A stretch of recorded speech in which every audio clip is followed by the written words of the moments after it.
வணக்கம் நண்பர்களே! இன்னைக்கு சிங்கார சென்னை கார்டோடைய ஆபத்துகள் பத்தி பார்க்கலாம். முதல் ஆபத்து என்னன்னு பார்த்தீங்கன்னா, இந்த கார்டு தொலைஞ்சிருச்சுன்னா, உடனே நீங்க கஸ்டமர் கேருக்கு இன்ஃபார்ம் பண்ணணும். அந்த கஸ்டமர் கேரோட நம்பர் நான் டிஸ்கிரிப்ஷன்ல குடுக்குறேன். அப்படி நீங்க சொல்லலைன்னா, இந்த கார்ட வேற யாராவது பயன்படுத்தி, இதில இருக்க பேலன்ஸ அழகா காலி பண்ணிடுவாங்க.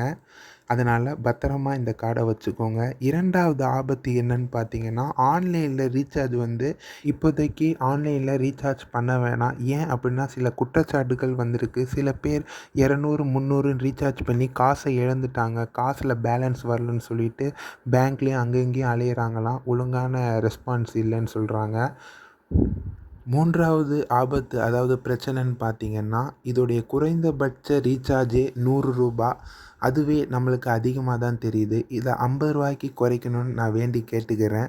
இந்த மாரி பிரச்சனைகள தமிழ்நாடு அரசு விரைவில் சரி செய்யும்னு நான் நம்புறேன். பார்ப்போம்.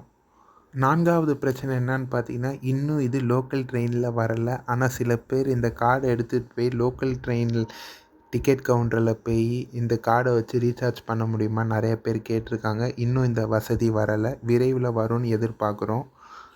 5வது பிரச்சனை என்னன்னு பார்த்தீங்கன்னா, ஆன்லைன்ல பே பண்ணும்போது ரூ. 1.18 அதிகமா வரும். இன்னும் பல கண்டக்டர்களுக்கு இந்த வசதி பத்தி தெரியல. இப்ப தான் கொஞ்சம் கொஞ்சமா நெறைய பேருக்கு தெரிஞ்சுக்கிட்டு வருது.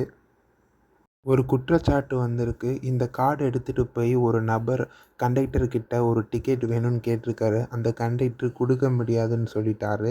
அதனால அந்த பஸ்ஸ விட்டு அவர் இறங்கி வந்துட்டாருன்னு ஒரு குற்றச்சாட்டு இருக்கு. நான் பொதுமக்களுக்கு என்ன சொல்றேன்னா, இந்த கார்டும் எடுத்துட்டு போங்க. ஆனா கையிலயும் கொஞ்சம் காசு வச்சுக்கோங்க. ஏன்னா அவசர தேவைக்கு பயன்படும்.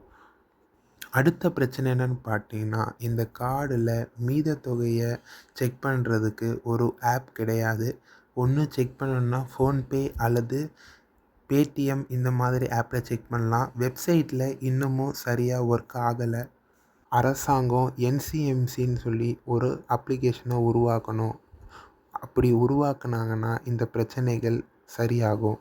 நான் அனைத்து பிரச்சனைகளையும் சொல்லியிருப்பேன்னு நினைக்கிறேன். மீதி ஏதாவது பிரச்சனை இருந்துச்சுன்னா கமெண்ட் பண்ணுங்க.